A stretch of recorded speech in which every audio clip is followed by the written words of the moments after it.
आगे ही स्टार्ट करेंगे, ठीक है। और ऑलमोस्ट सारे लोग आ गए हैं, तो मैं अब चालू करता हूँ, ठीक है। स्क्रीन शेयर करता हूँ और एक मिनट रुक जाओ।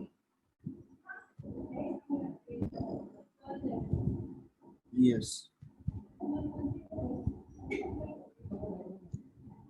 ओके।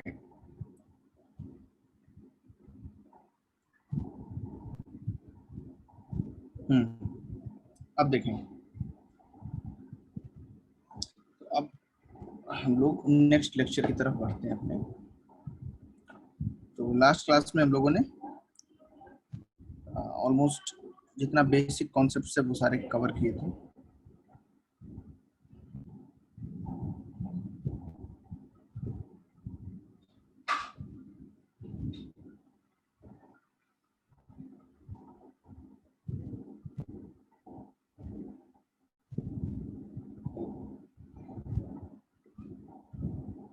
तो होमवर्क वेडनेसडे तक सबमिट करना है, जो वो वाला भी कर लेना,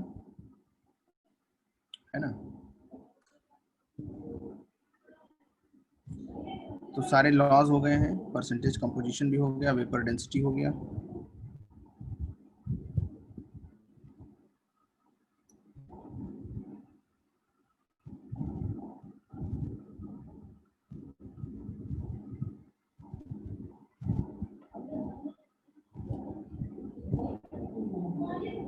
ओके, यस, वेडनेसडे तक देना है होमवर्क।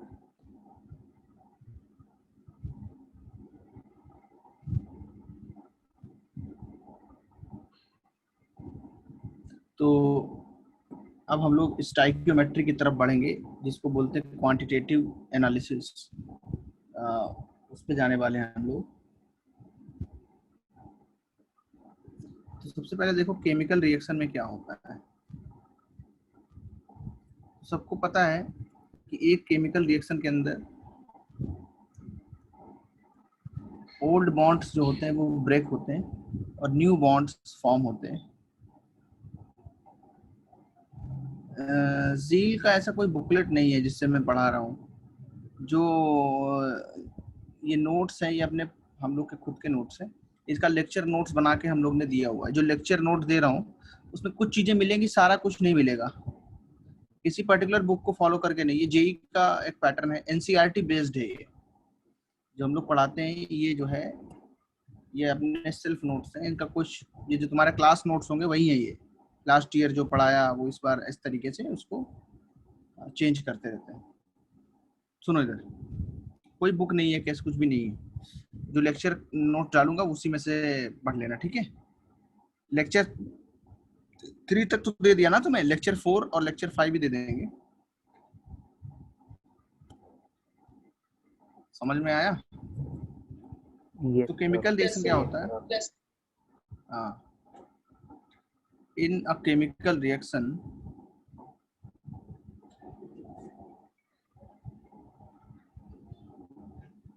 टू और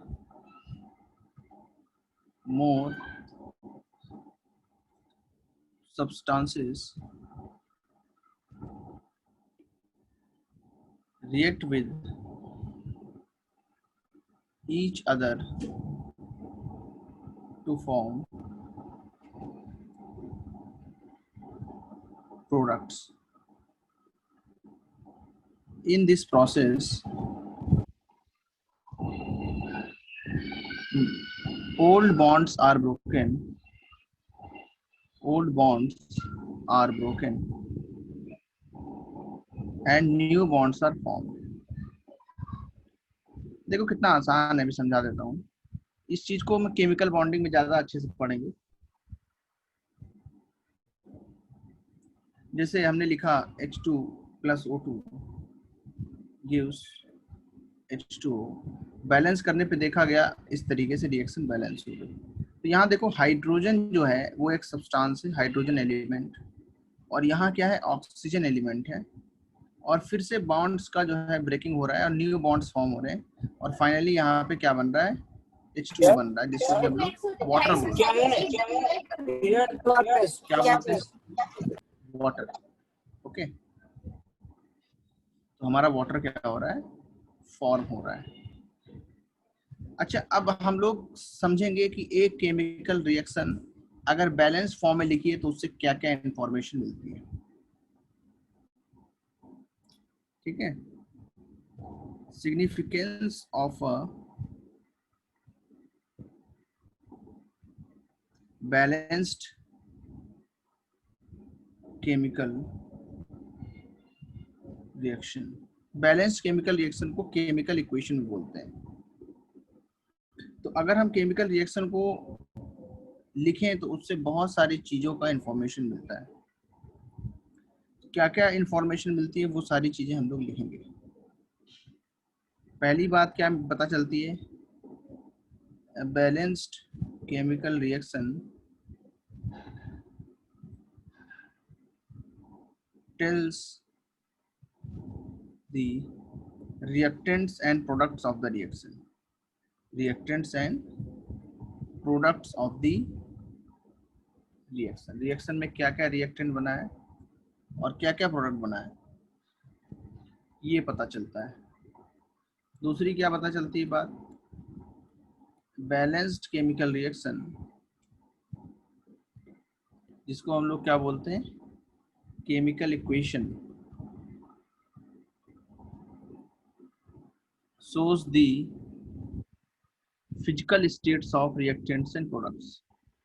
Physical states of reactants and product. Physical state का मतलब क्या है कि भाई जो हमारा रिएक्टेंट है या प्रोडक्ट है वो गैसियस है, सॉलिड है या लिक्विड है। States of reactants and products.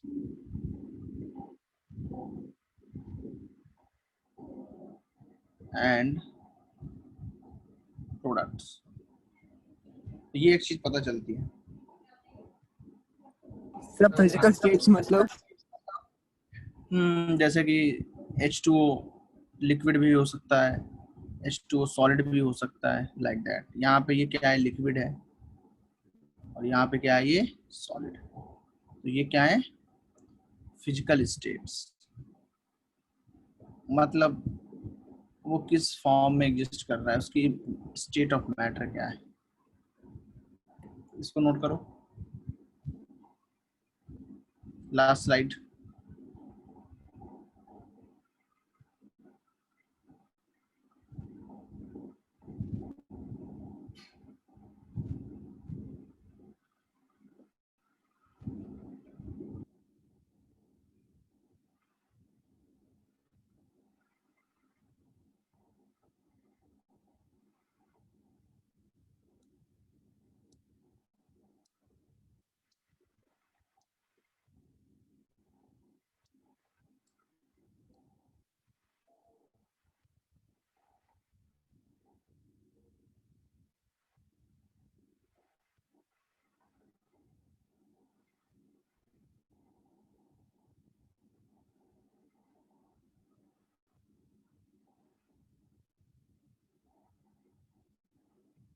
समझ में आ गया?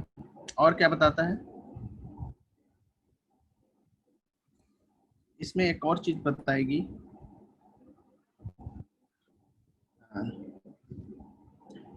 लेफ्ट साइड में और राइट साइड में जो नंबर ऑफ एटम्स होंगे वो क्या होंगे, same. In a balanced chemical reaction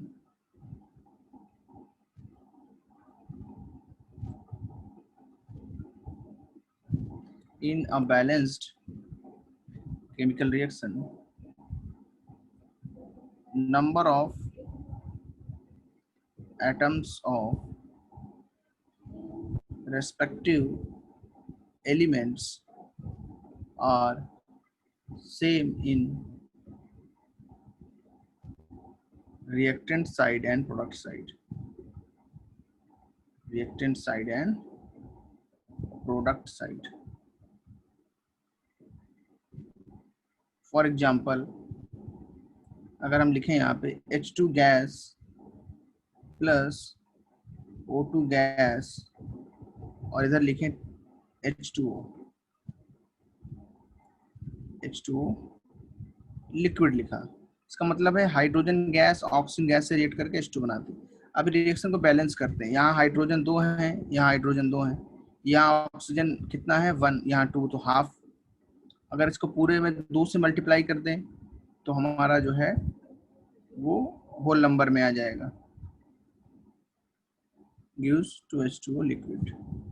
देखो दोनों साइड में एटम्स अगर देखें तो क्या है, बराबर। लेफ्ट साइड में कितने हाइड्रोजन है, 4 हाइड्रोजन है, 2 ऑक्सीजन है। इधर भी 4 हाइड्रोजन है एंड 2 ऑक्सीजन है। तो ये एटम्स क्या है, बैलेंस्ड। एटम्स जो होते हैं वो क्या होते हैं, दोनों साइड में इक्वल होते हैं। ऐसा नहीं होता है कि कम ज्यादा हो।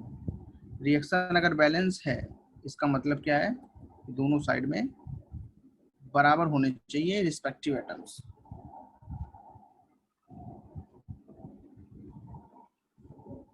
एक चीज ये भी ध्यान रखनी है तुम लोग को।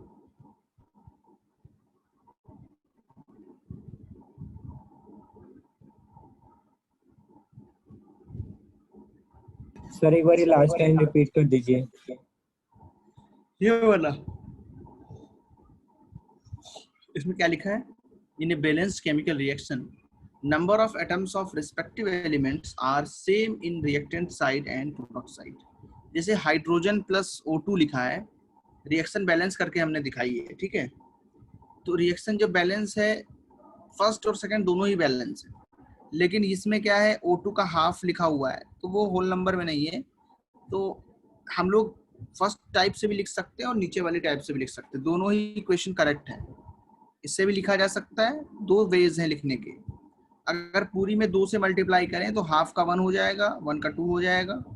देखो यहाँ पे नहीं लिखा है उसका मतलब यहाँ पे 1 है इसका फैक्टर, ठीक है। ये मोलर रेशियो बताता है।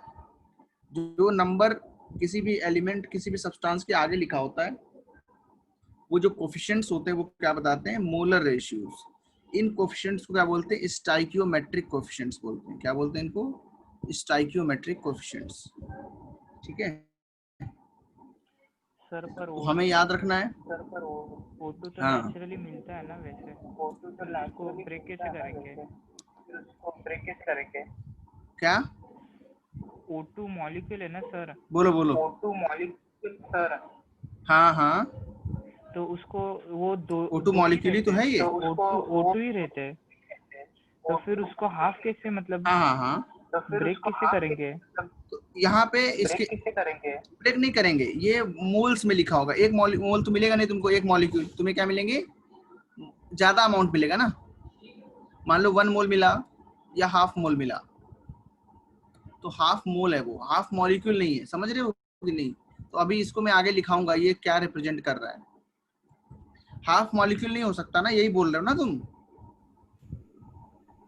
हाफ मॉलिक्यूल नहीं हो सकता, बट मोल्स के फॉर्म में, मोल्स के फॉर्म में। अगर मोल है तो हाफ हो सकते हैं। मोल का मतलब एनी नंबर ऑफ मॉलिक्यूल्स, बहुत ज्यादा मॉलिक्यूल है, एक मॉलिक्यूल नहीं है। तो हम लोग फोर्थ पॉइंट क्या लिख सकते हैं, फोर्थ पॉइंट ही लिख सकते हैं, the coefficients of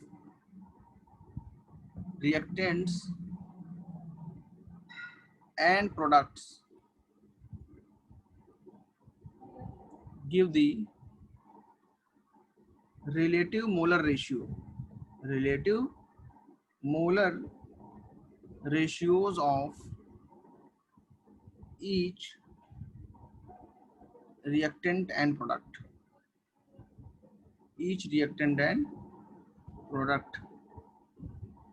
and comma लगा के लिखो, and it is called, या these are called, क्योंकि बहुत सारे हैं, and these are called stoichiometric coefficients. क्या बोलते हैं इनको, स्टाइकियोमेट्रिक कोएफिशिएंट्स।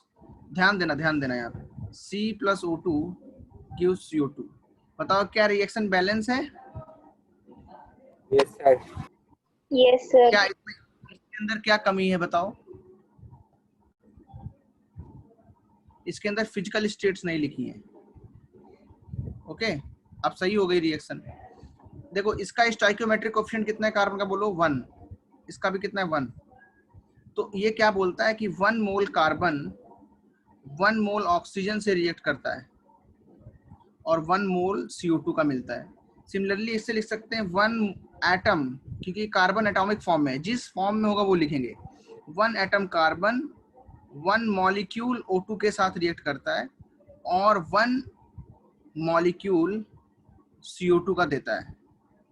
ये दोनों स्टेटमेंट करेक्ट हैं, बट हम ऐसा नहीं लिख सकते 1 ग्राम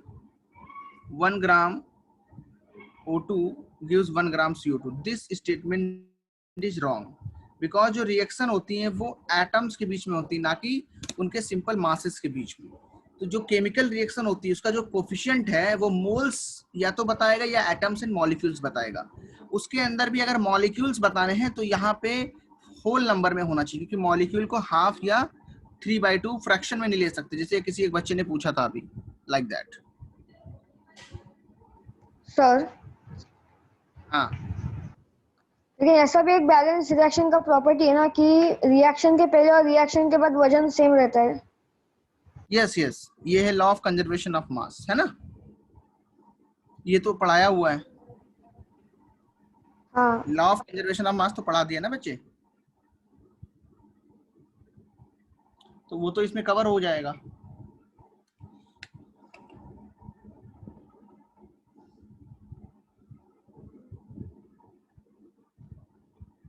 कितने लोगों ने लिख लिया है जल्दी बताओ।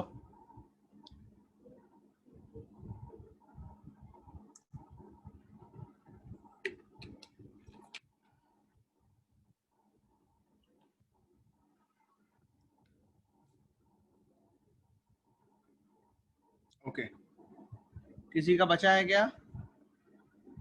सर 1 मिनट ये प्रीवियस क्वेश्चन। लास्ट स्लाइड ये वाली।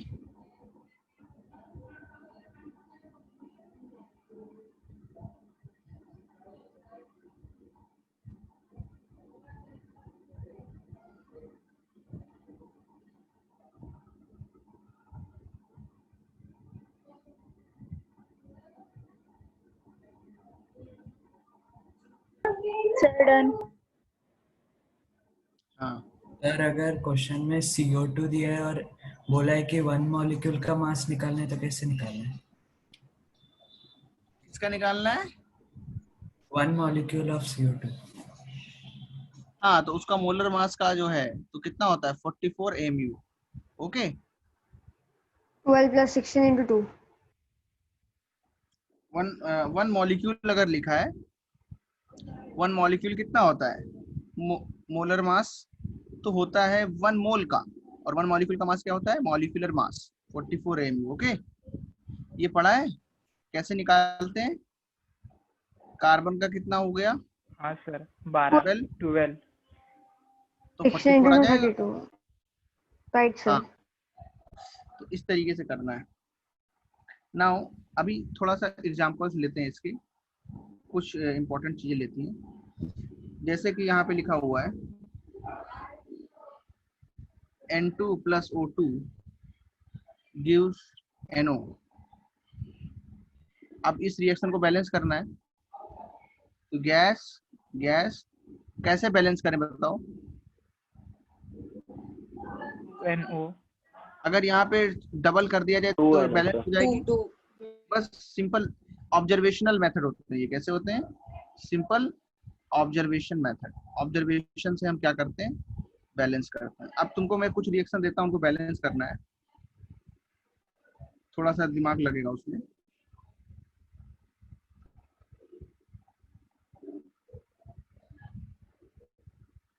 कैसे बैलेंस होगी बताओ।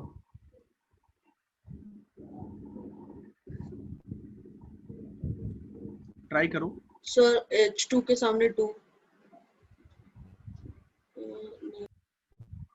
सर 2O2 करना है और बाद में 2H2O करना है। हाँ, इधर देखो क्या देखते हैं, मैं ट्रिक बताता हूँ। ट्रिक क्या है इसका, कॉन्सेप्ट क्या है। सर H2O के सामने 2 और O try to balance those atoms which are present in a single compound, है ना, in reactant site। And in product side. ऐसा कौन सा एलिमेंट है जो रिएक्टेंट साइड में भी एक ही जगह प्रेजेंट है और प्रोडक्ट साइड में भी एक ही जगह प्रेजेंट है? कौन सा है ऐसा?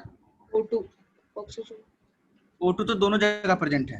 हाँ दोनों। यहाँ तो एक जगह, यहाँ दो जगह है ना, C and H। तो C और H है ना। C और H। H यहाँ पे एक जगह है और यहाँ पे भी एक एक जगह है। इसमें है तो इसमें नहीं है, हाइड्रोजन यहाँ है तो यहाँ नहीं है। मतलब किसी भी जगह पे इसको बैलेंस करना आसान हो जाएगा। ऑक्सीजन को बैलेंस करना टफ होगा। सबसे बैलेंस टफ किसको है करना? ऑक्सीजन। तो तुम किसको बैलेंस करना चाहोगे बताओ? कार्बन को सबसे पहले, है ना? क्यों? क्योंकि कार्बन सिर्फ एक ही जगह प्रेजेंट है वहां पर। यहाँ पे कितने कार्बन है बोलो? एक।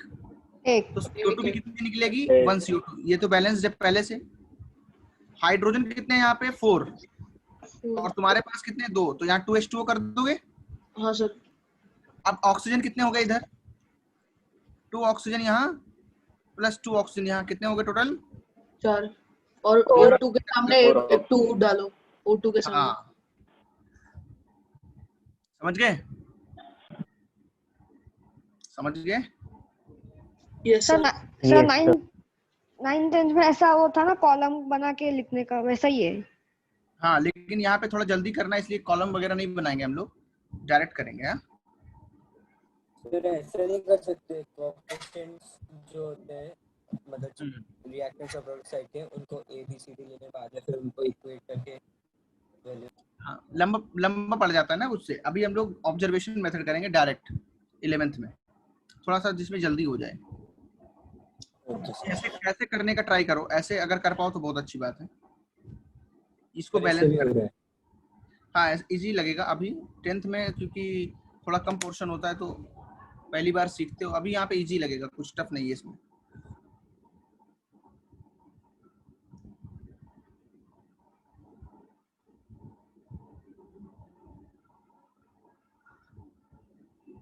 Done sir. हो गया? Done sir.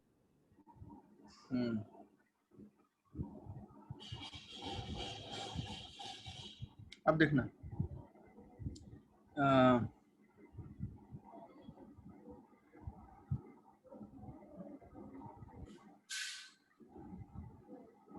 अगर ऐसी रिएक्शन दी है तो कैसे करेंगे बताओ?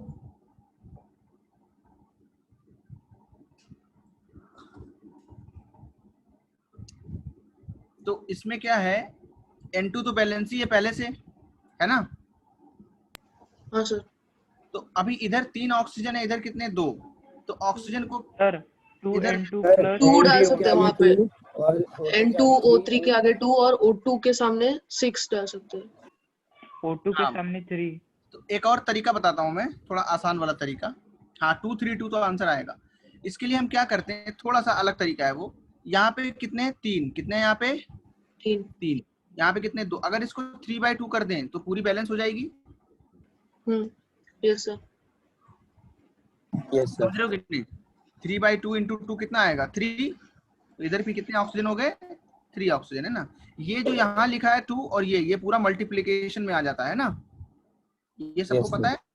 हाँ तो Yes, ये sir. चीज याद रखें। तो अब देखो अगर पूरे में हमने 3/2 कर दिया तब भी बैलेंस है, ये भी करेक्ट है। लेकिन ये सिर्फ मोल्स के लिए वैलिड है। किसके लिए वैलिड है? सिर्फ वैलिड ओनली फॉर मोल्स। अगर इसको मॉलिक्यूल्स के लिए डायरेक्ट वैलिड कराना है तो क्या करना पड़ेगा बोलो? सिंगल मॉलिक्यूल के लिए अगर वैलिड कराना है तो पूरे में कितने से मल्टीप्लाई, हाँ इसमें मल्टीप्लाई बाय 2 करेंगे ताकि होल नंबर आ जाए। मल्टीप्लाई बाय 2, अब कितनी आएगी यहाँ पे 2 N2 2 3 प्लस 2 3O2, हाँ और गिव्स 2 N2O3। तो डायरेक्ट बैलेंस हो गया। यही तुम लोग ने बताया भी था, डायरेक्ट भी बताया था। तो डायरेक्ट करोगे वो भी अच्छा है, ऐसे करोगे तो ज्यादा आसान हो जाता है क्योंकि इसमें सोचना कम पड़ता है। इधर दिख रहा है ऑक्सीजन 3 है, इधर दिख रहा है ऑक्सीजन कितने सिर्फ 2। हाँ तो इस तरीके से बैलेंस कर सकते हो। Yes sir. ये भी एक बैलेंसिंग की तरीका होता है। फिर जैसे अगर मुझे बैलेंस करना हो ये रिएक्शन को तो थोड़ा सा इसमें टफ हो जाता है। इसको कैसे बैलेंस करोगे बताओ?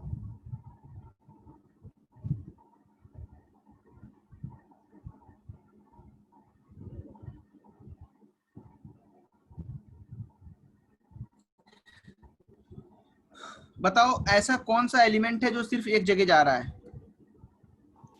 Fe है और S सल्फर है, दोनों ही है ना। तो यहाँ पे Fe कितने हैं? 2, और यहाँ पे Fe कितना है? तो यहाँ 2 से मल्टीप्लाई करो। अब यहाँ पे Fe तो 2 हो गए, लेकिन सल्फर कितने हो गए? 4, और इधर सल्फर कितने? सिर्फ 4 SO2 कर दिया। 4 SO2। ठीक है, अब ऑक्सीजन देखो कितने हो गए? ऑक्सीजन कितने हो गए? 3 प्लस यहाँ पे 3, ये 4 से इसमें मल्टीप्लाई होगा बच्चे। 8 कितने हो गए? 11। और यहाँ O2 के फॉर्म में तो 11/2। समझ में आ गया? ये समझ में आया सबको? किसी को डाउट? Yes sir. आया समझ? अच्छा, अब पूरे को अगर मल्टीप्लाई करना है तो कैसे करेंगे? हाँ, 2 से मल्टीप्लाई कर देंगे तो कितना आएगा? 4 FeS2 प्लस 11 O2 गिव्स, कितने से मल्टीप्लाई किया? 2 से ना, प्लस 8 SO2। ये रिएक्शन बैलेंस होके आ गई। अब इसमें थोड़ा सा होता है, ये सॉलिड होता है, ये गैस होता है, ये भी सॉलिड और ये गैस, इस तरीके से। तो ये क्वेश्चन में दिया होता है, ये तुम्हें याद नहीं रखना होगा। सॉलिड गैस हमें लिखना पड़ेगा? नहीं, तुम्हें नहीं लिखना होगा। ये लिखना चाहिए, अच्छी बात है, लेकिन प्रैक्टिकली कोई लिखता नहीं है ना? मतलब जब हम पढ़ाई करते हैं 11th-12th में, ऐसा तो नहीं है कि हमको किसी को दिखाना है कुछ, हम लोग एकदम ऐसा कुछ रिसर्च पेपर कर रहे हैं कि सबको पता चलना चाहिए, इसलिए ऐसा हम लोग अवॉइड कर देते हैं कई बार लिखना। समझ रहे हो कि नहीं? हमें तो कैलकुलेशन करनी पड़ती है, सॉल्व करना पड़ता है, इसलिए प्रैक्टिकली नहीं लिखा जाता, लेकिन लिखना चाहिए according to the convention, according to the chemical equation की जो डेफिनेशन है। समझ रहे हो? तो ये नोट करो। सर हाँ, एग्जाम में अगर हमने ये नोटेशन जो नीचे गैस सॉलिड लिक्विड नहीं लिखे तो मार्क्स काट सकते हैं उसके ऊपर? नहीं, ऐसे मार्क्स नहीं कटेंगे। डिपेंड करता है क्वेश्चन का क्या टाइप है, क्या उसमें ये भी उसने लिखा है कि गैस बनेगा कि लिक्विड बनेगा, ये सारे क्वेश्चंस। अगर नॉर्मल टाइप का क्वेश्चन है तो उसमें नहीं लिखोगे तो चलेगा। कई बार तो क्वेश्चन में ही नहीं लिखा होता है, मान लो एग्जाम में ही क्वेश्चन आ गया ऐसा कि इसमें तुमको कुछ करना है। अब जब उसने ही नहीं लिखा तो हम कैसे लिखें बताओ, है ना? ओके इस सर। तरीके से, इसमें कोई बड़ी बात नहीं है, ऐसा छोड़ सकते हैं।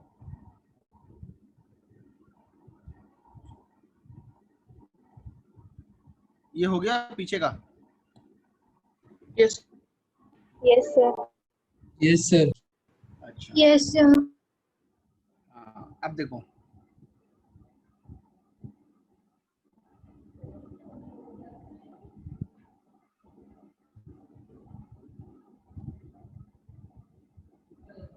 नीट में एमसीक्यूज आते हैं, हाँ आते हैं बिल्कुल, लेकिन क्वेश्चन बनेगा उस पर, आगे पढ़ोगे तो वो चीज आएगी, तो अभी ऐसा नहीं है।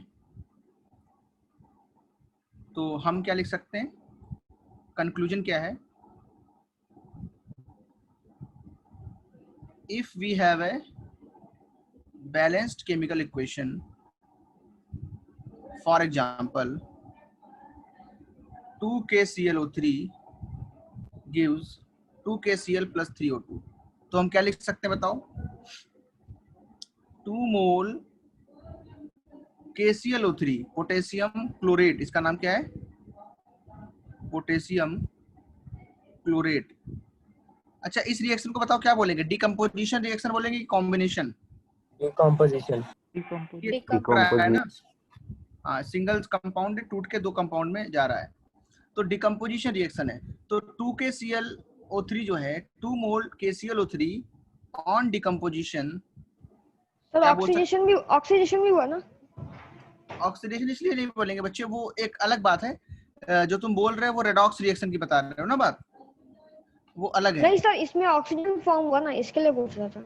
अच्छा, ये सही है, ऑक्सीजन फॉर्म हो रहा है, उसका ये मतलब नहीं कि ऑक्सीडेशन रिएक्शन है, वो और दूसरा उसका मतलब है, ठीक है, वो आगे बताया जाएगा। हाँ, ये बोल सकते हो कि इस रिएक्शन में ऑक्सीजन फॉर्म हो रही है, बट इसका मतलब ये नहीं कि ऑक्सीडेशन रिएक्शन है। ये एक्चुअली एक रेडॉक्स रिएक्शन है, इसमें ऑक्सीडेशन भी हो रहा है, रिडक्शन भी हो रहा है, ये आगे चल के पढ़ने को मिलेगा। अभी के लिए हम सिर्फ डिकम्पोजिशन बोलेंगे क्योंकि टूट रहा है। देखो यहाँ पे ये टूटा कि नहीं, 2 चीजों में ब्रेक हुआ, सिंगल था और ब्रेक होके दो चीज बना रहा है। हम क्या बोल सकते हैं, 2 मोल KClO3 ऑन डिकम्पोजिशन गिव्स, क्या देगा, क्या क्या दे रहा है, 2 मोल KCl एंड 3 मोल O2। मतलब हम ऐसे लिख सकते हैं कि 2 अगर मॉलिक्यूल KClO3 के हैं तो हमें क्या मिलेगा, 2 मॉलिक्यूल कितना मोल देगा इसका, ये दो में से 2 मॉलिक्यूल रिएक्ट कर जाएंगे, ये कितना बनेगा 2 मॉलिक्यूल, और ये कितना बनेगा 3 मॉलिक्यूल। ये करेक्ट है कि नहीं बोलो, क्योंकि रिएक्शन मॉलिक्यूल से ही होती है, मॉलिक्यूल से और एटम से। लेकिन क्या ऐसे लिख सकते हैं कि 2 ग्राम KClO3 गिव्स 2 ग्राम, क्या ये करेक्ट है? ये चीज नहीं करेक्ट है, बाकी सब करेक्ट है जो ऊपर लिखा हुआ है। ठीक है, इसको नोट करो, फिर और भी चीजें इसमें ऐड करूंगा। अगर कोई गैस है तो उसका STP पे वॉल्यूम निकाल सकते हो कि नहीं? Yes sir. तो हम गैस का वॉल्यूम भी बता सकते हैं, in the form of volume भी उसको हम रिप्रेजेंट कर सकते हैं। सर ये जो ग्राम वाला आपने अभी बोला कि ये नहीं लिखा जाएगा, इसमें अगर हम 2 इंटू में जो मोल वो है मोलर मास वो सही हो जाएगा, लिखेंगे, हाँ सही रहेगा ना? सब सही हो जाएगा। उसको भी लिख के दिखाता हूँ बिल्कुल।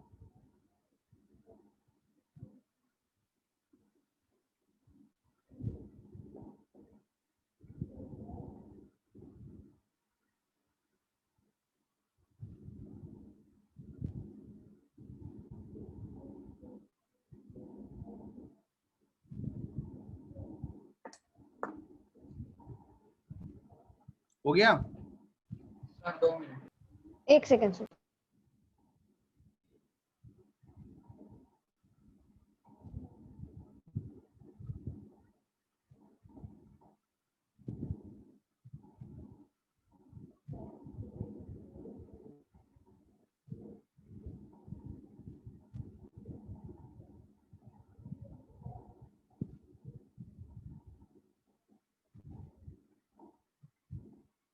Done sir. हाँ, सबने हो गया? Yes sir. Yes sir. Okay, अब ध्यान दो,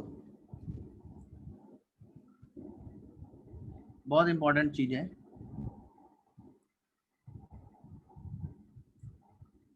जैसे हमने लिखा हुआ है carbon solid plus O2 gas gives CO, carbon monoxide अगर बन रहा है तो बताओ कैसे बैलेंस करें? यहाँ पे सर हाफ सी के आगे 2 और CO के आगे 2 रहेगा ना? हाँ, ऐसे भी लिख सकते हो, और जो मोल्स के लिए लिखना है, मॉलिक्यूल्स के लिए लिखना है, तो इस तरीके से लिख सकते हो। ठीक है, समझ आया? क्या लिखेंगे, 2 mole carbon 1 mole O2 gives 2 mole carbon monoxide. या हम क्या लिख सकते हैं, at STP 2 mole carbon reacts with, कितना होगा 1 मोल O2 का मतलब कितने लीटर हुआ? 22.4 लीटर्स। हाँ, टू गिव कितना होगा 44.8। हाँ, that is 44.8 litre CO gas. ऐसे भी लिख सकते हैं। ओके, ये समझ में आया सबको? ये रिप्रेजेंटेशन भी है, बट इसके लिए जरूरी है STP कंडीशन दी होनी चाहिए, और सिर्फ गैसेस के लिए हम लगाएंगे। ऐसा नहीं कि तुमने लिक्विड के लिए भी लगा दिया, ये तो गैस के लिए वैलिड है, सिर्फ गैस के लिए। 1 मोल at STP occupies 22.4 liters.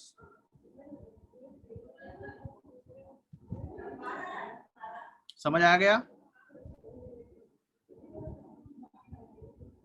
Yes sir.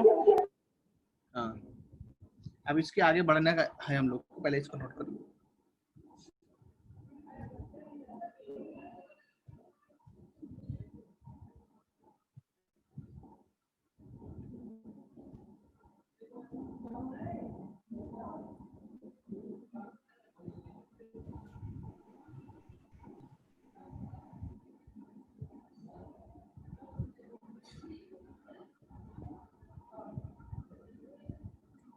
हो गया। फॉर एनी जनरल रिएक्शन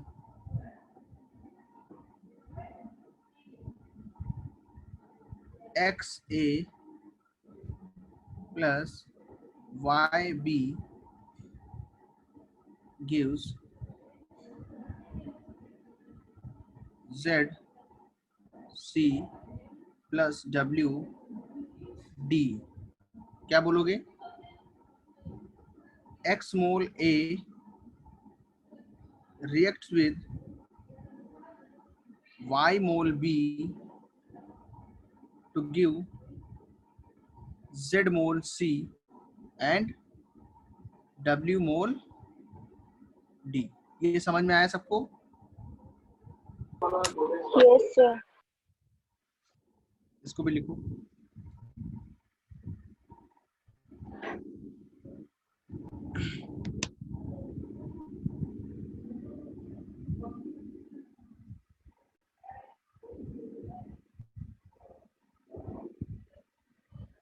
ये लिख गया है तो स्टाइकोमेट्रिक एनालिसिस पे चलेंगे, थोड़ा सा न्यूमेरिकल मैथ आएगा। तो कभी भी हम लोग ड्राई मासेस में जब हम लोग रिएक्शंस कराते हैं या गैसेस हैं, प्योर फॉर्म गैस है, लिक्विड है, सॉलिड है, इनके अंदर जब रिएक्शन करा रहे होते हैं और तो इसको हम लोग स्टाइकियोमेट्री बोलते हैं या इसको बोलते हैं ग्रेविमेट्रिक एनालिसिस।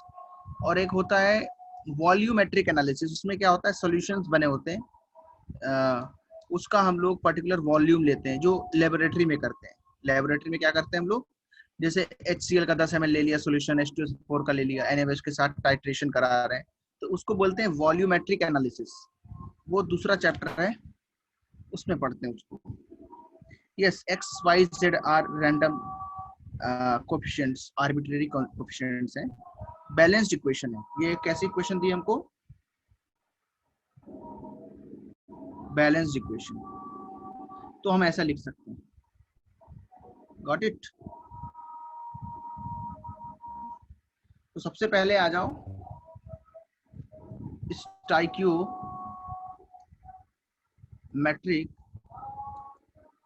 एनालिसिस और स्टाइकियोमेट्री, इसको पूरे को क्या बोलते हैं? स्टाइकियोमेट्री। इसके अंदर पहला क्या आता है? मोल मोल एनालिसिस। पहला जो चीज पढ़ते हैं वो होता है मोल मोल एनालिसिस। मोल मोल एनालिसिस का मतलब क्या है? सुनिए, मोल जो है वो मोल के रेस्पेक्ट में बताया जा रहा है। मान लो मैंने दिया है यहाँ पे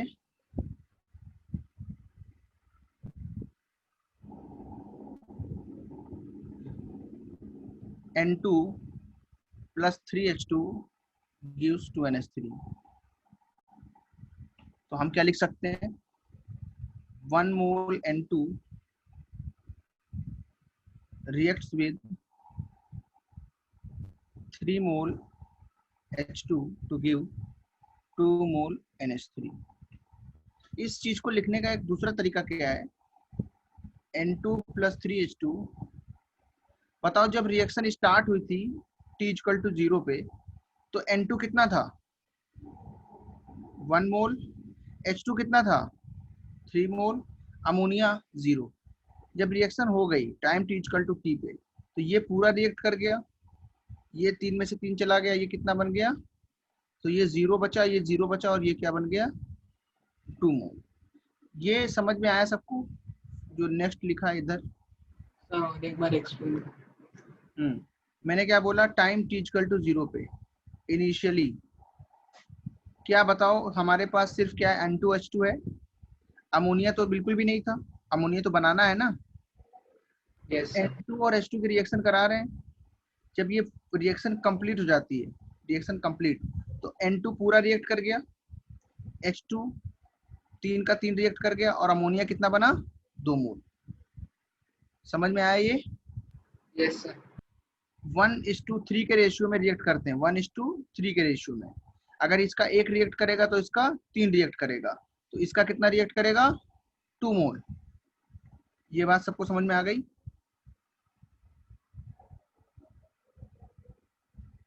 यस सर। हाँ, तो बहुत ही इंपॉर्टेंट है इस बात को समझना कि अगर हमारे पास मोलर रेशियो दिया है तो हम डायरेक्टली बता सकते हैं कि कैसे हम इसको सॉल्व करके आंसर ले आते हैं। सर हाँ, आपने आरएचएस में 2 मोल और नीचे भी 2 मोल लिखा है, वो मतलब समझ में नहीं आया। नहीं मैंने क्या लिखा है, अच्छा इधर देखो, ये तो 0 था ना पहले, यहाँ 3 से 3 गया है, इसको बस सॉल्व किया है नीचे और कुछ नहीं किया है, समझे? ओके सर, तो फिर हाँ सर मतलब T इक्वल्स T में मतलब जब रिएक्शन हो गया था तो फिर n-1 क्यों किया आपने और 3-3 क्यों किया? जब रिएक्शन हो गया था मतलब दिखाने के लिए, क्योंकि 1 मोल था शुरुआत में, वो तो रिएक्ट करेगा, कितना रिएक्ट करेगा, 1 में से पूरा 1 चला जाएगा, हाँ और 3 में से पूरा 3 चला जाएगा, ओके। कितना बचेगा? तो 0। अच्छा 0। ऐसे समझना है। और Greek फिर word है। NH3 ने तो रिएक्ट ही नहीं किया। हाँ नहीं मतलब NH3 ने रिएक्ट ही नहीं किया इसीलिए वो 2 मोल रह गया ना। नहीं, ये तो बना है, ये जिस समय ये रिएक्ट कर रहा है उस समय ये बन रहा है, 2 बन गया कि नहीं? पहले 0 था तो 0 + 2 लिख सकते हो, ऐसे बोल रहे हो क्या लिखने के लिए? तो इसलिए इसको 0 नहीं लिखते, सिर्फ 2 लिखते हैं। ये ओके ये सर रिएक्ट समझा। कर रहे हैं, ये बन रहा है, मतलब ऐसा है। हाँ N2 सर का, वही मतलब पहले वाले दो जो है ना इनिशियल हाँ वाले वो रिएक्ट कर रहे हैं और फिर ये बना रहे हैं इसीलिए इसमें हाँ, कुछ हुआ नहीं। इसमें कुछ नहीं, ये तो प्रोडक्ट है, इसमें कुछ चेंज नहीं आएगा। 0 था तो 0 + 2, अगर पहले से बोलते कि 1 मोल है तो कितने हो जाते फिर? 3 मोल, बट वैसा कुछ नहीं लिखा है। Okay sir. हाँ, ये ऐसे रिएक्ट करके बन रहा है आगे।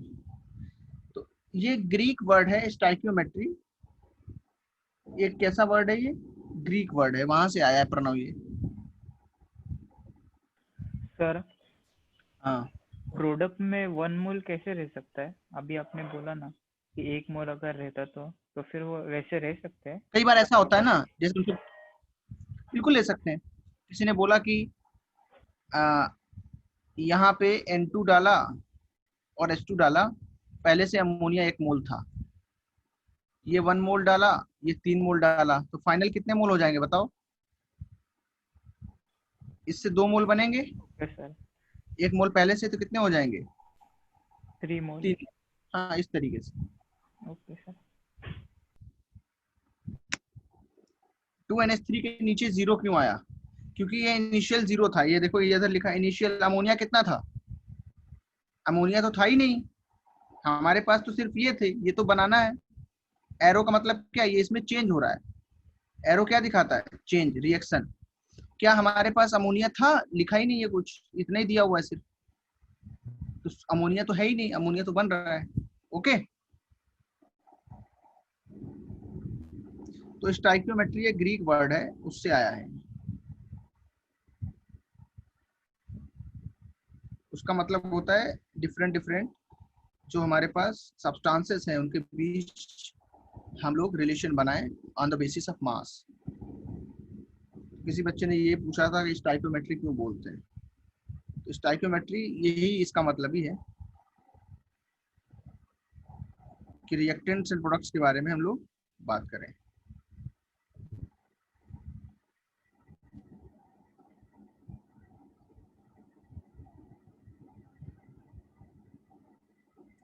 ठीक है, मेट्रिक मतलब होता है मेजरमेंट,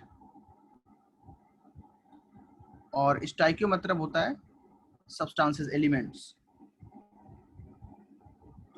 सिंपल है, एलिमेंट्स का मेजर कर रहे हैं। मेजर का मतलब क्या है? उनके मोल्स, मास, ये सब चीज के बारे में। तो ये ग्रीक वर्ड है, इसका आज के जमाने में बहुत अलग अलग मतलब निकाल सकते हो। उस समय तो वो लोग यही बोलते थे कि एलिमेंट्स का थोड़ा मेजरमेंट किया जाए। तो स्टाइकियोमेट्री एक वर्ड ग्रीक है, उसका मतलब यही होता है कि हम डिफरेंट डिफरेंट रिएक्टेंट्स के, प्रोडक्ट्स के, मासेस के, मोल्स के, इन बातों का पता लगाएं। हाँ बोलो। सर हम बस ग्रीक वर्ड क्यों लेते हैं हमेशा? वो उन्होंने डिस्कवर किया है, पर इस बारे में कोई बात ही नहीं करता था पहले, है ना। तो ग्रीक्स जो थे वो ज्यादा इस बारे में बात करते थे। मतलब हमारे यहाँ भी बात किया जाता है, सही बात है तुम्हारी, अपने इंडिया में जैसे, तो यहाँ पे अणु परमाणु ये सब चलता था, है ना। तो और दूसरी जगह पे चलता भी था बहुत सारा, लेकिन ये सब चीजें जो है क्या करी गई हैं, राइटिंग में मिलनी चाहिए। तो राइटिंग में जैसे जब इंडस्ट्रियल रिवॉल्यूशन हुआ, जो हिस्ट्री है, तो उन्होंने ग्रीक से ही वर्ड्स को जो है चुना, एक पैटर्न बन गया वो कि ग्रीक चुना जाए, एक उनकी जो है हैबिट सी बन गई, ग्रीक वर्ड लेने लगे। बहुत पुराना ग्रीक वर्ड सब होता है ये।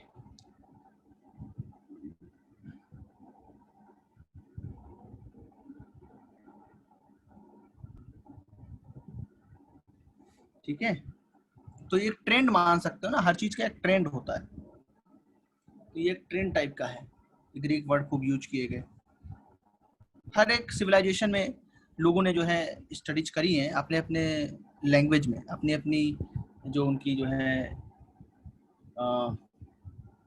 तरीके होते बात करने के, जो लिखने के तरीके हैं, उसके हिसाब से इन्होंने लिखा है, स्क्रिप्ट्स में लिखा है। लेकिन ग्रीक वाले को जहाँ तक केमिस्ट्री के अंदर की बात करी जाए तो सारा ग्रीक है।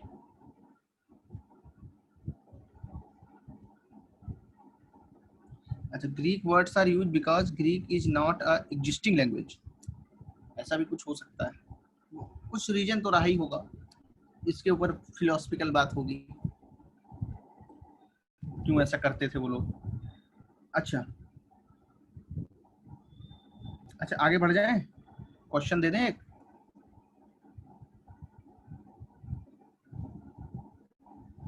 हाँ सर।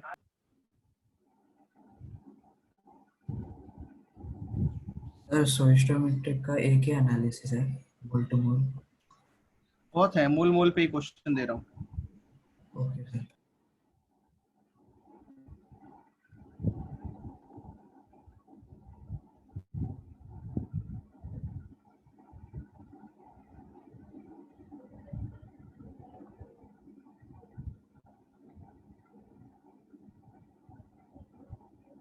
बताओ कितना बनेगा।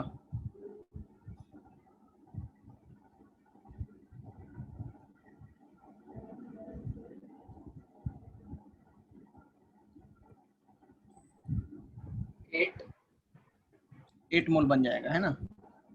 तो ये सीधा सीधा हमारा कौन सा कॉन्सेप्ट है, यूनिटरी मेथड है।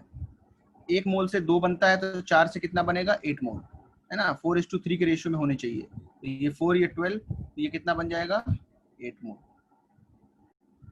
ओके,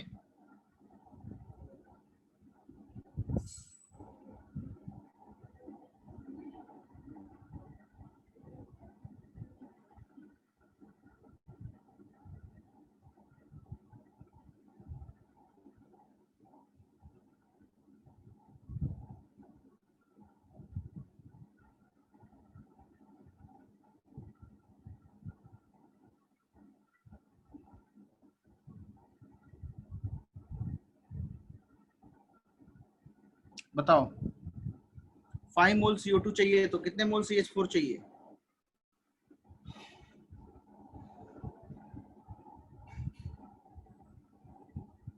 बोले 5 मोल चाहिए, 1:1 का रेशियो है बैलेंस इक्वेशन में, तो आंसर क्या आएगा, 5 मोल। ऐसे करके करते हम क्वेश्चन को टफ बनाते चले जाएंगे, नोट करो इसको।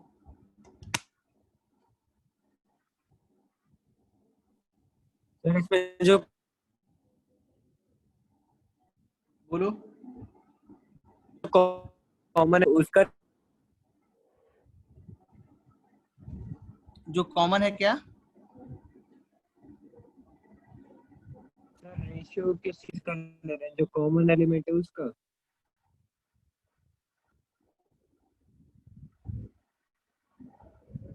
हाँ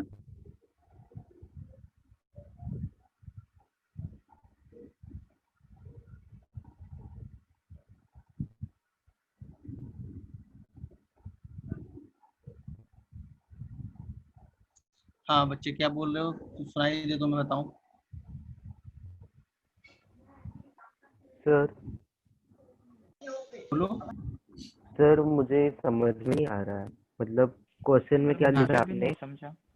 find the number of moles of CH4 required to produce 5 moles of CO2। हाँ, तो इसका मतलब क्या हुआ? मतलब CH4 कितना मोल चाहिए ऊपर वाली रिएक्शन के हिसाब से जिससे 5 मोल CO2 बन जाए। सर नहीं वो समझे? रेफरेंस वाले की तरह। मतलब सर मतलब पहले आपने एक फॉर्मूला था ना VD वाला, नहीं, फॉर्मूला तो नहीं उसमें लगाना है, ये रिएक्शन को देखना है। देखो देखो, 1 मोल CH4 से कितना मोल CO2 बनता है, इस रिएक्शन के थ्रू बताना है ना। 1 मोल CH4 से कितना मोल CO2 बन रहा है फ्रॉम द गिवन अच्छा रिएक्शन। अच्छा सर, मतलब आप बोल रहे हो कि CH4 के रिस्पेक्ट में बताना है कितना CO2 हाँ बनेगा। हाँ, अच्छा समझा अभी। From the given reaction find the number of moles of CH4 required. तो हम बोलेंगे 1 मोल CO2 के लिए कितना चाहिए, 1 मोल, है ना। तो 5 मोल के लिए कितना फिर चाहिए, 5 मोल चाहिए। सर समझ में आ रहा है? पर अभी यहाँ ऊपर पे बोलो। पहले वाला जो क्वेश्चन था उसमें H3 भी था ना, तो फिर H3 भी था? आपने मतलब वो फर्स्ट वन का हाँ आपने हाँ N वाले को ही कंसिडर किया, और बाजू में H3 भी था ना, मतलब हाँ, तो वो तो साथ में ही रिएक्ट प्रोडक्ट। करेगा ना, उसके थ्रू भी इतने आंसर आएगा भाई। ये दोनों आपस में रिएक्ट करेंगे ना 1:3 के रेशियो में, तभी तो बनेगा ये 2 गुना, इसका 2 गुना और इसका 2/3। ओके अच्छा सर। देखो देखो, दोनों से देखते हैं। इधर सुनो, जैसे यहाँ लिखा है ना N2 + 3H2 gives 2NH3। अगर बताओ इसके 4 मोल लगेंगे तो बताओ H2 कितना होना चाहिए, 12 मोल, 3 टाइम्स कितना होना चाहिए, 3 टाइम्स। तो हाइट NH3 कितना होना चाहिए, कितना बनेगा, सॉरी 8 मोल्स। 8 मोल्स। ये चीज है, ये चीज तो है। Okay sir. हाँ, दूसरी चीज देखो,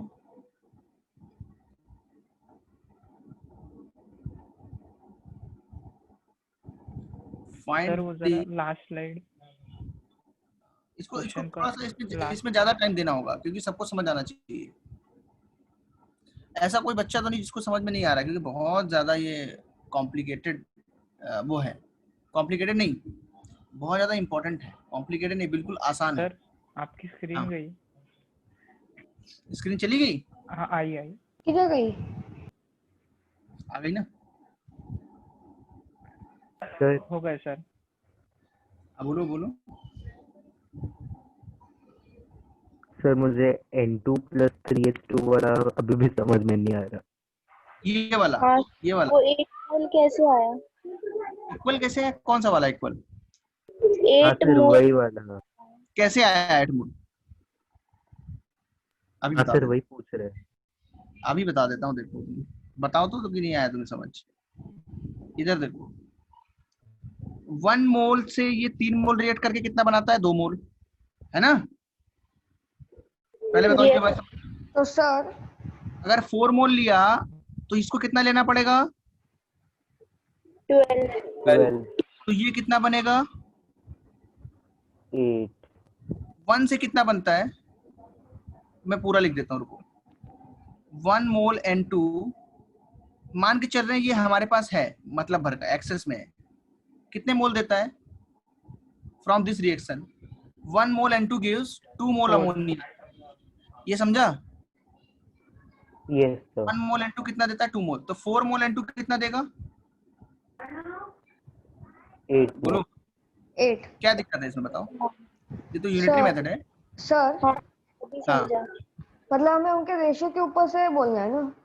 हाँ, रेशियो के ऊपर से बोलना है, रेशियो ही सब कुछ है, मोलर रेशियो। मतलब अगर ये सर 4 मोल, हाँ 1 and 2 है तो 1 के बदले 4 लिया, 4 3 जा 12, मतलब रेशियो के ऊपर चलना है। हाँ, ये अगर 3 लिया है तो ये कितना लेना पड़ेगा, ये अगर 1 लिया तो ये 3 लिया, अगर ये 4 लिया मतलब 4 टाइम्स लिया ना, तो ये भी कितना लेना पड़ेगा, 4 टाइम्स। और अगर ये यहाँ पे 1 से 2 बनता है तो अब 4 से कितना बनेगा, 8, समझे? यूनिटरी सर मेथड अगर लगाओ। H2 के आगे 3 नहीं होता तो फिर वो H2 भी सर 4 मोल्स ही होते ना? हाँ, लेकिन होगा क्यों नहीं? क्योंकि रिएक्शन पहले आई है, पहले क्या आया? हाँ सर। हाँ, फॉर एग्जाम्पल अगर नहीं होता कहीं पे तो नहीं लेंगे। ओके। सर। जैसे यहाँ पे मैं क्वेश्चन पूछता हूँ, अब तो समझ में आ गया ना? आप बताओ, find the number of moles of KCl and O2 produced when 4 moles of KClO3 decomposed by heating। तो कई बार सिर्फ हीटिंग लिखा होगा, कई बार सिर्फ डिकम्पोज लिखा होगा, मतलब है कि उसको हीट करके ब्रेक किया जा रहा है। कितना आंसर आएगा? सॉल्व करके बताओ। इसके लिए पहले क्या लिखना पड़ेगा? Chemical reaction. सबको याद है क्या आई थी? इसके डिकम्पोजिशन की रिएक्शन याद है?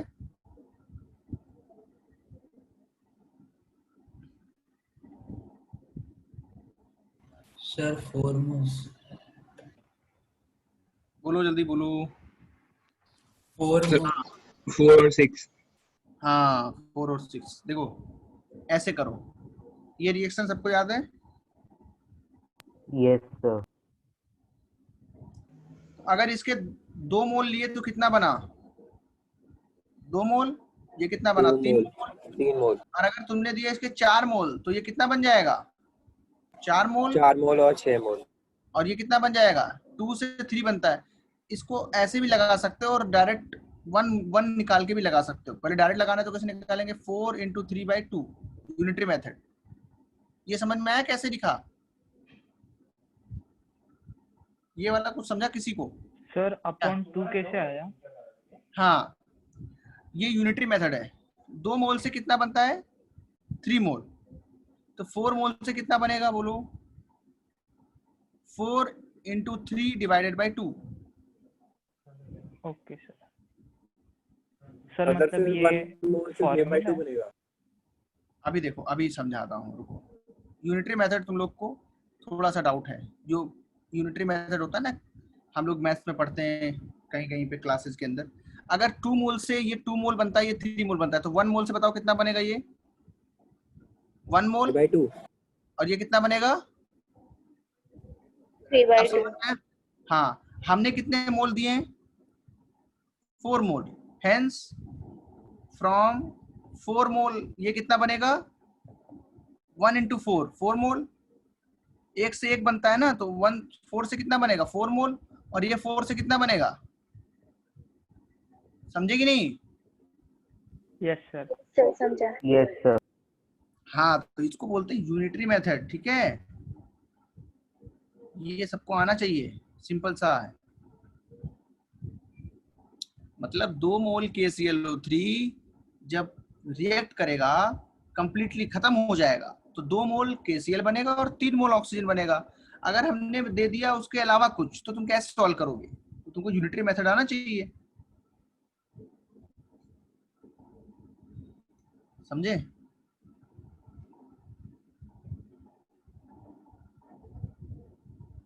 आगे बढ़े? Yes sir. किसी को नोट हो करना है? सर।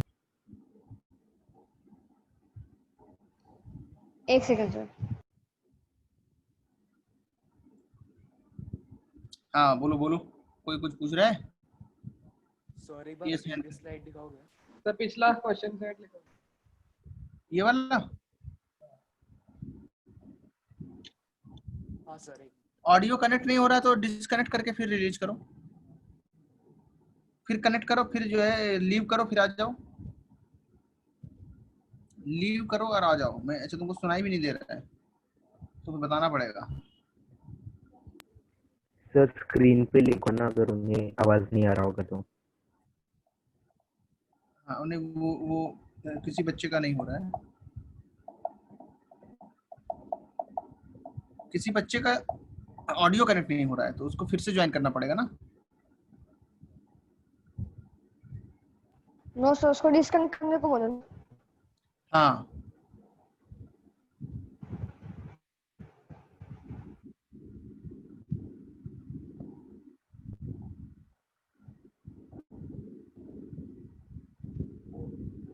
अच्छा, कितने लोग ने नोट कर लिया? ये सब हो गया? हो गया सर। यस अब सर। तुम लोग बताओगे, ठीक है, मैं जो क्वेश्चन पूछने जा रहा हूँ।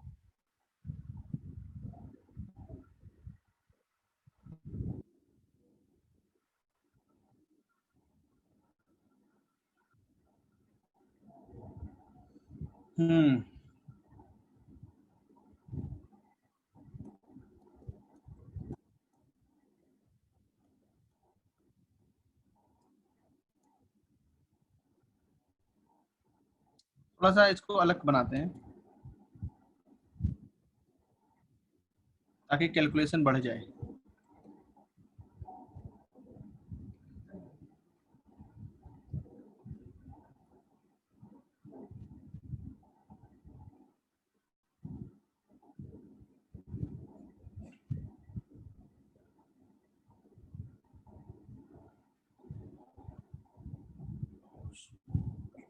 बहुत इंपॉर्टेंट चीजें पढ़ रहे हो तुम अभी।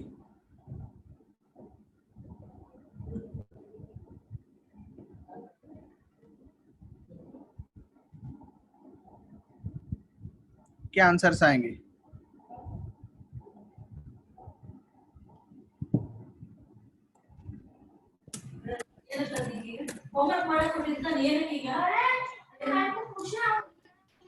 Sir, 15/2 and 5/2 and 2 and H2.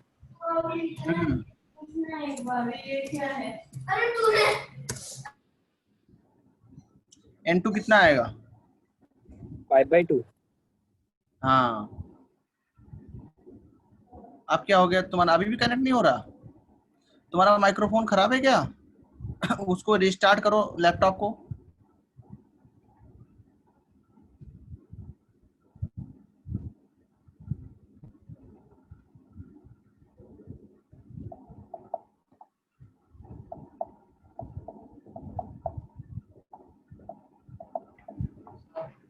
Five by two और 5/3 क्या?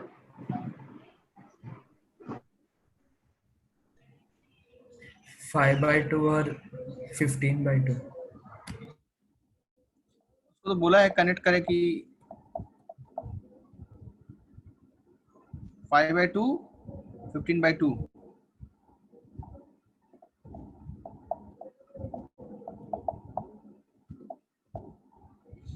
माइक्रोफोन का जो है ना सिंबल, वहां पे जाओ। Sir can you explain again? मेरा नेट चला गया था।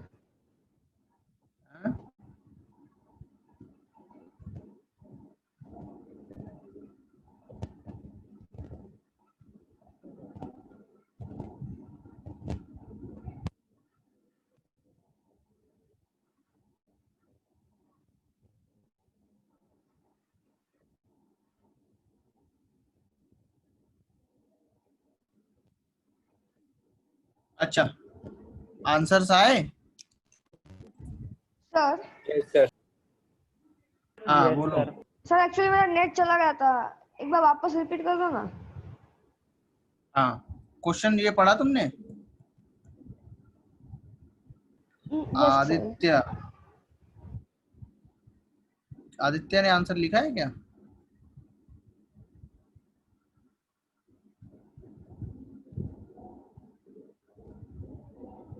कुछ लिखा भी नहीं, क्वेश्चन मार्क किस लिए लगा रहे हो फिर?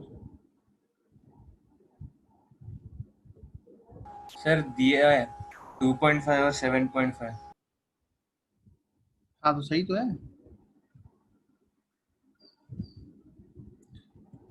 अरे सुनो तो हेमांश, 5 मोल NH3 है ना, 2 मोल से Yes, कितना sir. मिलता है? ये 1 मोल, और ये 3 मोल। तो बताओ 5 मोल से कितना मिलेगा? ये जल्दी बताओ, 5 दिमाग लगाओ। 2 से 1 मिलता है, जितना लेते हैं उसका आधा मिलता है, तो 5 से कितना मिलेगा? 2.5 सर। हाँ, तो कैसे लिखना है तुम्हें? दिस वैल्यू जो है वो डिवाइड होगी 5 into 1 divided by 2। Yes sir. और यहाँ पे 2 से 3 बनता है, मतलब 5 से कितना बनेगा? 5 into 3 डिवाइडेड बाई 2। 3 5 ये 15 7.5 सर। हाँ, तो ये 2.5 मोल बनेगा, ये 7.5 मोल बनेगा। ये मेथड कितने लोग को समझ में आ रहा है? इसको बोलते हैं यूनिटरी मेथड, बहुत आसान होता है। सर डेसिमल में लिख सकते हैं? वही सर मैं बोल रहा था, हाँ, डेसिमल हाँ। में लिख सकते हैं या फ्रैक्शन में लिखना मोल, होगा। हाँ मोल लिख सकते हो डेसिमल में, कोई दिक्कत नहीं है।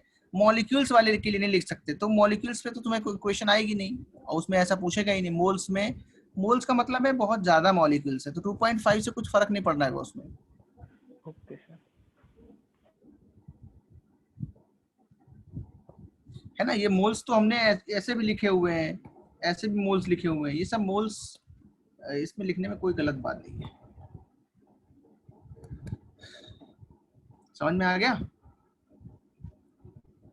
2 से कितना बना? 1, तो 5 से कितना बनेगा? 5 × 1 / 2, ऐसे लिखना है, ऐसे लिखना है। 2 से कितना बनता है? 1, तो 5 से कितना बनेगा? 5 × 1 / 2। यूनिटरी मेथड आता है? Yes sir. जैसे तुमसे पूछा गया, ऐसे समझो, 4 बनानास जो हैं, है ना, इनका जो रेट है वो कितना है? 20 रुपीज। तो 7 बनानास का रेट क्या होगा? जल्दी से बताओ। 35। तो कैसे निकालते हैं हम? जितने का निकालना है वो इनटू इसका रेट, यहाँ पे 4। ये कैसे आता है? क्योंकि इसमें स्टेप एक जो हिडन है वो क्या है? 1 बनाना का रेट हिडन है ना? रेट ऑफ 1 बनाना कितना आएगा? बोलो। 1/5। 20/5, 5 रुपीज। 4 बनाना 20 के हैं, तो 1 बनाना कितने का होगा? 5 का, है ना? तो 7 बनाना कितने के होंगे? 35 सर। 35। 7 × 5 किया ना, तो अब तुम हर बार ये स्टेप करोगे क्या एक्स्ट्रा? नहीं, तो हम डायरेक्ट क्या लिखते हैं यूनिटरी मेथड में? 4 का अगर 20 रुपया मूल्य है, 20 रुपए इसका रेट है, तो 7 का कितना होगा? 7 × 20 / 4। ये सिखा है कि नहीं अभी तक? 10 तक ऐसा कुछ सिखाया गया था? किया गया होगा ना? कि ऐसे करते थे, हिडन वाला भी करते थे, ऐसे वाला करते थे क्या? डायरेक्ट करते हो ना ऐसे, तो वही यूज करो वहां पे, डायरेक्ट करो ऐसे, देखो कितना डायरेक्ट है, आसान भी है भाई। 2 से 1 बनता है, तो 5 से 5 × 1/2 बनेगा। सबको समझ में आ गया? नोट करो इसको।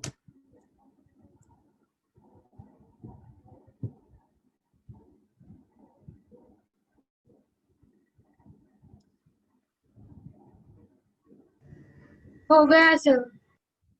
ओके। हाँ, बाजार में तो 20 का 6 मिलता है। वो मैंने ध्यान नहीं दिया था, ऐसे लिख दिया। तो ये है, ठीक है। अच्छा, जैसे कि किसी ने बोला है प्लास्टर ऑफ पेरिस वाले के लिए, CaSO4.2H2O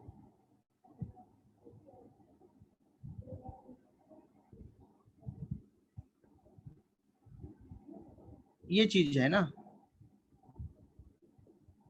तो इसको जो है हम लोग, इसमें कोई बड़ी बात नहीं है, ये हमें पूरा कंपाउंड है, 1:1 का रेशियो है, ये 3/2 का रेशियो है।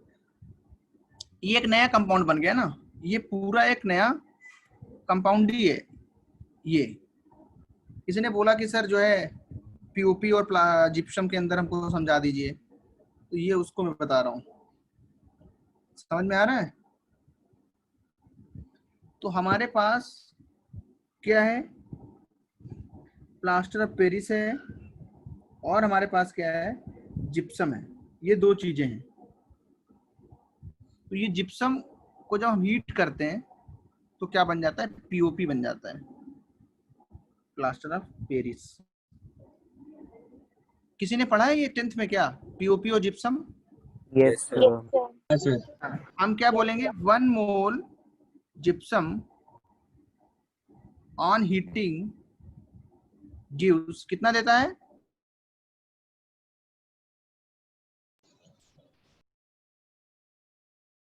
1 मोल PaOP and क्या H2 इतना लिख देंगे बस, हो गया। क्या दिक्कत है इसमें? से डरना नहीं, ये तो पीओपी का फॉर्मूला है ये पूरा। ये डॉट लगा है मतलब ये इसके अंदर इंक्लूड होगा, या डॉट लगा है ये इसके अंदर इंक्लूड हो रहा है, और ये कोफिशिएंट वाला 1 है। 1 से 1 मिलता है। देखो रिएक्शन बैलेंस है, ये थोड़ी ज्यादा ही लिख दी मैंने रिएक्शन, ये 3/2 है, करेक्ट है। इधर 2 है, इधर हाफ, हाफ प्लस 3/2 कितना हो जाएगा 2। तो रिएक्शन कैसी है? बैलेंस्ड। ऐसे ही बैलेंस होती है इसके अंदर, और कुछ नहीं। हाँ ये कर सकते हो कि इसके अंदर हम लोग क्या करें, 2 से मल्टीप्लाई करके इसको हाफ H2O को 2H2O 2CSO4.H2O लिख लें, वो भी तरीका है, बट ऐसे लिखना ज्यादा अच्छा रहता है, इससे ज्यादा पता पड़ता है। ठीक है, ऐसे लिखना ज्यादा अच्छा माना जाता है। किसी को कोई डाउट आ रहा है? No sir. सर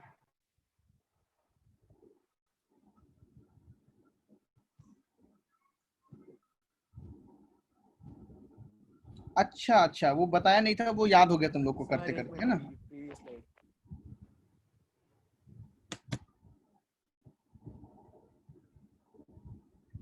हो गया सर।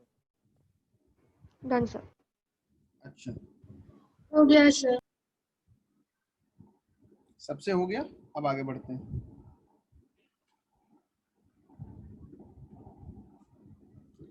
तो यूनिट का पहले निकालते हैं ना, डायरेक्ट करोगे तो यूनिटरी मेथड उसके अंदर चला गया, हिडन हो गया।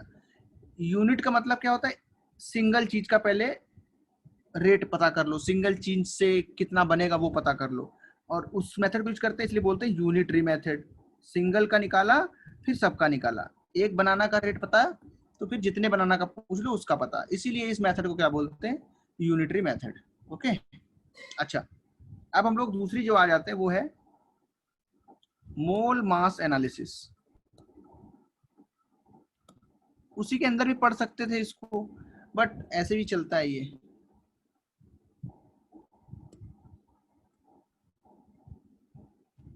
या इसको थोड़ा सा चेंज कर दें, मास एनालिसिस कर लें, मोल मास भी सिखाई दूंगा। तो अगर मैंने लिखा है C + O2 गिव्स CO2, बताओ ये रिएक्शन बैलेंस की नहीं? बैलेंस है। तो हम क्या लिख सकते हैं? ये देखो बैलेंस है कि नहीं? बैलेंस है। यस 1 मोल कार्बन कितना होता है? 12 ग्राम। ये बैलेंस है कि नहीं? 12 ग्राम 20 ग्राम। तो हम ऐसे लिख सकते हैं 12 gram carbon reacts with 32 gram oxygen to give 44 gram CO2। इसको बोलते हैं यूनिटरी मेथड। तो अगर मुझे बोल दिया जाए find the mass of CO2 which produced when 16 gram carbon reacts with excess O2, अगर ऐसा लिखा हुआ है मतलब ऑक्सीजन की कमी नहीं है, ऑक्सीजन हमारे पास बहुत ज्यादा है, सिर्फ हमारे पास क्या है? कार्बन कम है। कार्बन 16 ग्राम है, तो जितना कार्बन है उसके अकॉर्डिंग रिएक्शन होगी। तो बताओ कितना बनेगा CO2? क्वेश्चन का आंसर क्या आएगा?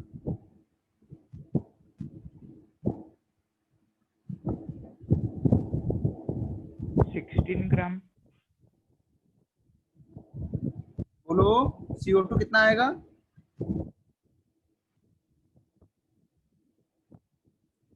थोड़ा सा अच्छा क्वेश्चन है।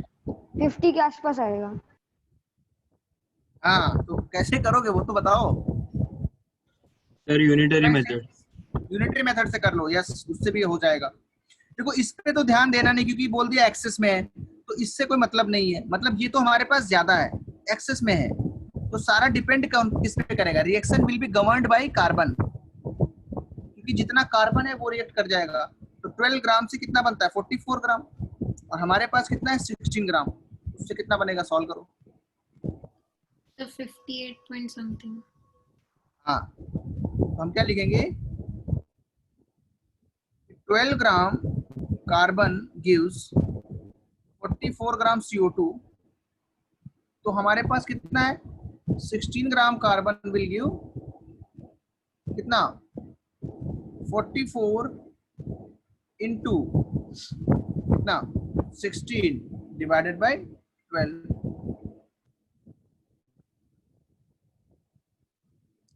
और यहां से हम सॉल्व कर लेंगे।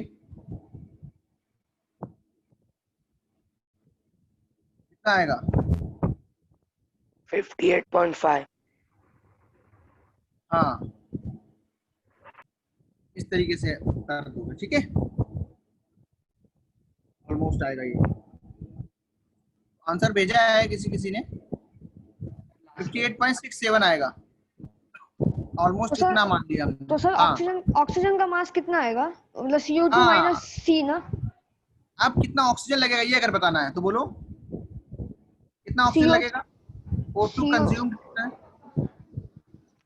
12 ग्राम कार्बन के लिए कितना ऑक्सीजन चाहिए?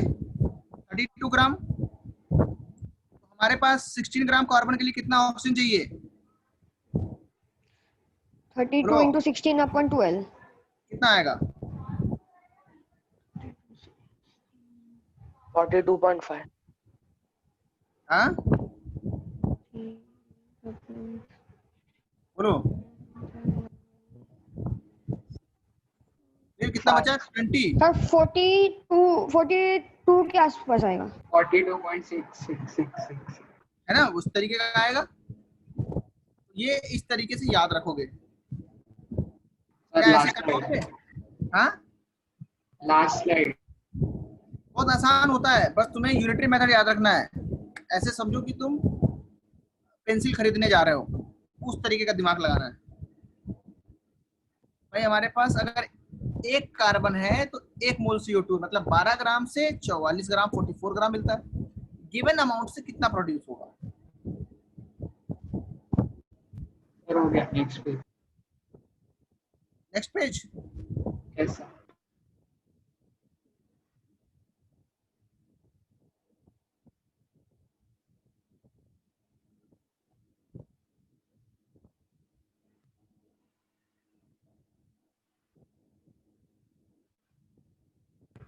Done sir. Done, sir. Good. Similarly एक और तरीका है, सेकंड मेथड क्या है इसका? या इसको एक नया टर्म भी दे सकते हैं, मास मोल एनालिसिस। मतलब इसमें क्या है, पहले मास को मोल्स में कन्वर्ट करेंगे।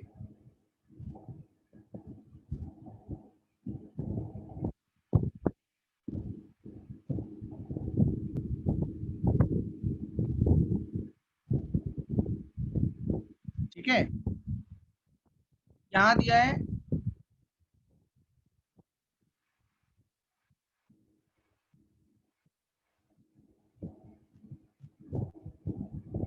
चलो आसानी ले लेते हैं, 14 ग्राम N2। तो पूछ रहा है कितने मोल N2O3 बनेगा।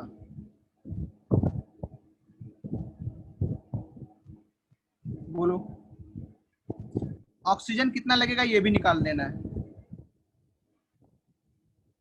कैसे करेंगे बोलो?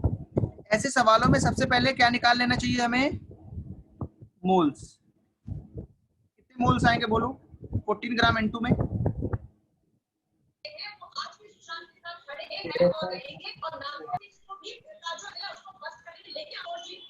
0.5।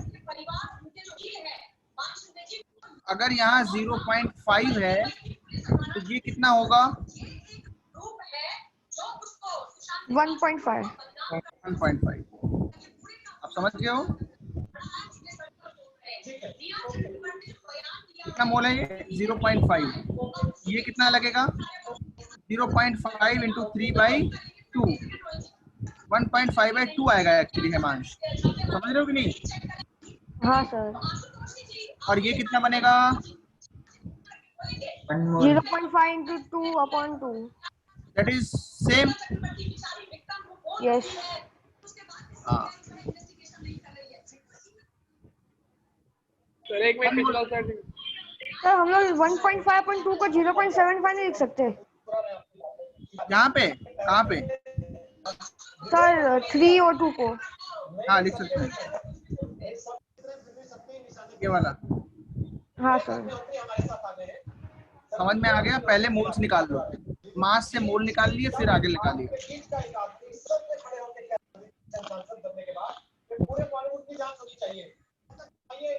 ये कौन न्यूज सुना रहा है? इसको थोड़ा म्यूट कर लो।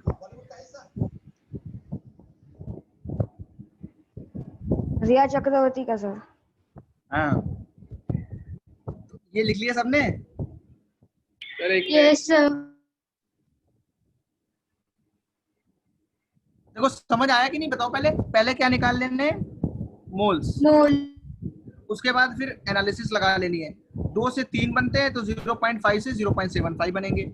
2 से 2 बनते हैं तो 0.5 से इतने बनेंगे। ये रिएक्ट हुआ है, ये कंज्यूम हुआ है, कंज्यूम्ड मोल्स है। इसके 0.5 कंज्यूम्ड होंगे तो इसके 0.75 कंज्यूम्ड होंगे और इसके 0.5 बनेंगे। But after the reaction N2 कितना होगा? आफ्टर द रिएक्शन N2 कितना होगा? 0 होगा ना। कितना रिमेनिंग बचेगा? ये तो पूरा कंज्यूम हो गया ना, ये कंज्यूम्ड है तो बचेगा कितना? 0 मोल्स। ये कितना बचेगा? 0 मोल्स। और ये कितना बनेगा? 0.5। ये कंजम्पशन हो रहा है ना, इतना ग्राम N2 कंज्यूम हो जाएगा। कंज्यूम्ड, खत्म हो गया।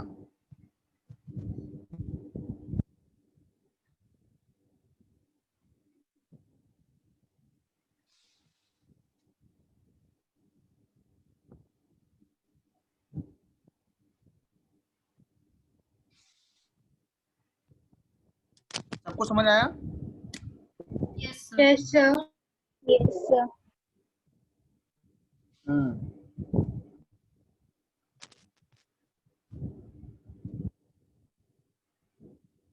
इस पे हम लोग और भी अभी काम करेंगे। तब तक जितना होमवर्क दिया है वही करना है। और कौन सा लेक्चर तुमको सेंड किया हुआ है अभी तक? लेक्चर का आइस सर लेक्चर 3 तक हुआ है। हाँ सर। असाइनमेंट 2 लेवल 1 भी दिया है ना? सर लेवल 2 भी दे दिया, मतलब आपने दिया। Assignment 1 level 2 दिया है। असाइनमेंट 1 लेवल 2 दिया है, असाइनमेंट 2 लेवल 1 दिया है। ये सुनो, दिया है कि नहीं?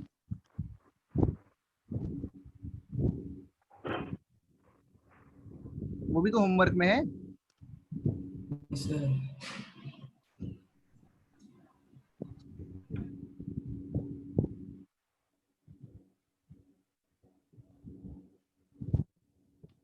तो इसको नोट हो गया है तो हम लोग नेक्स्ट क्लास में फिर कंटिन्यू करेंगे, क्योंकि इसमें अभी अच्छा खासा बेसिक पे काम करना है। फिर जाकर के हम लोग रियल क्वेश्चंस को और सॉल्व करना स्टार्ट करेंगे। असाइनमेंट 2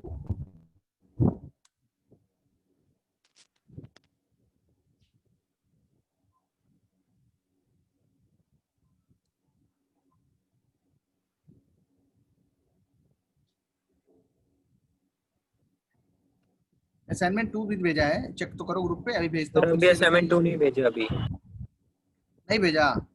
हाँ सर, नहीं भेजा है। नहीं सर, 1 नहीं तक ही भेजा भेजा था। था, लेवल 1 लेवल 2 तक।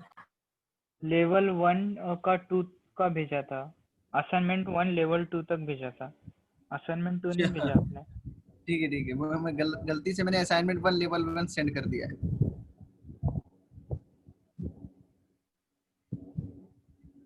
असाइनमेंट 2 लेवल 1 करना है पूरा। पूरा नहीं मतलब पूरा नहीं कर पाओगे अभी, उसमें बहुत पढ़ाना है।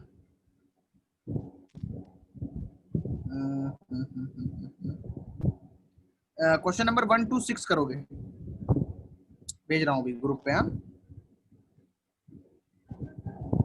जैसे ही है इसमें से असाइनमेंट मतलब 1 to हाँ, मैं बता रहा हूँ। देखो ये तो होमवर्क पहले का जो है वो तो पता ही है। Assignment 2 level 1 question number 1 to 6 revision वाला जो है, जिसमें रिवीजन लिखा हुआ है ऊपर, है ना? रिवीजन टैग किया हुआ है।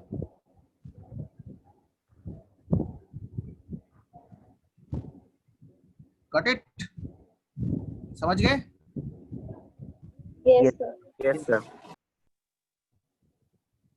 हाँ,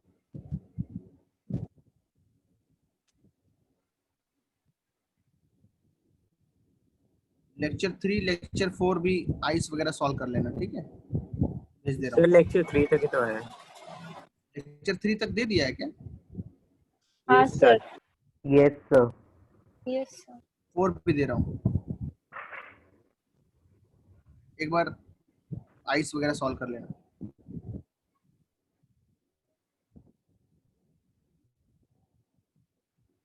सर हाँ मतलब होमवर्क क्या है आज का? असाइनमेंट 2 लेवल 1 1 to 6 और हाँ, पहली बात तो लेक्चर 4। वेडनेसडे को सबमिट करना है, वो दिया है जो पहले प्रीवियसली। सर वो तो आपने असाइनमेंट 1 लेवल 2 दिया है हाँ वो दिया है। प्रीवियसली, और हाँ और वो ये वेडनेसडे को असाइनमेंट सबमिट 2, करना है। ये हाँ जो दे रहा हूँ अभी, ये क्या है? असाइनमेंट 2 लेवल 1 का क्वेश्चन 1 to 6 सिर्फ, और आइस करने हैं लेक्चर 3 के, लेक्चर 4 के आज के लिए। सारे लोग नोट करें टुडेज होमवर्क, इसको भी सबमिट कर देना जब तुम्हारा हो जाए। सैटरडे संडे तक सबमिट कर देना, ठीक है? सैटरडे तक सबमिट कर देना। ये बहुत थोड़ा सा है, ज़्यादा नहीं है। ये पहला वाला कंप्लीट में चेक करूंगा सबका, वेडनेसडे वाला सबका आना चाहिए, ठीक है? Okay sir. ओके। ये बहुत इंपॉर्टेंट है तुम्हारे लिए। चलो इसको अभी मैं स्टॉप करता हूँ और नोट्स में ग्रुप पे शेयर कर दूंगा, ठीक है? चलो अभी मीटिंग, तुम्हारी क्लास है ना इसके बाद, तो मैं मीटिंग को मैम को बना के जाता हूँ। सर हाँ लेक्चर 4 में आइस कितने करने हैं? लेक्चर 4 में आइस कितने करने हैं? लेक्चर 4 के सारे आइस करने हैं बच्चे। Okay sir. चलो मैम को मैं होस्ट बना देता हूँ ताकि तुम्हारी दूसरी क्लास को कर लेंगे। Thank you sir. हाँ चलो चलो, bye everyone, welcome, bye. Bye.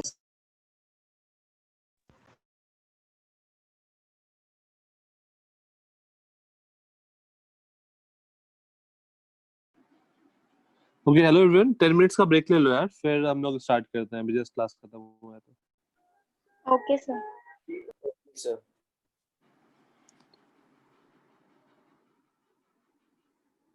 Isha host मुझे बनाना है, तुम होस्ट बन गई हो। ईशा जादव।